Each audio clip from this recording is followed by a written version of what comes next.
muammolar qanday hal bo'lyapti? O'zimizga murojaat qilganda qanday hal bo'lyapti?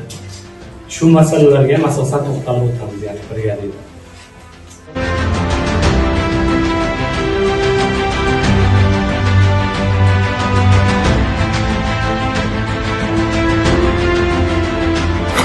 Raqobatni rivojlantirish va iste'molchilar huquqlarini himoya qilish qo'mitamizni vakillari ishtirokida viloyatimizda o'tgan ochiq muloqotda qo'mitamiz vakillari tomonidan muloqotga tashrif buyurgan jismoniy va yuridik shaxslarning barcha muammoli masalalari yoki takliflari eshitildi. Bu jarayonda hududiy boshqarmamiz tomonidan 2025-yil va 2026-yilning birinchi choragi davomida amalga oshirilgan ishlar yuzasidan qisqacha hisobotlarimiz tinglandi.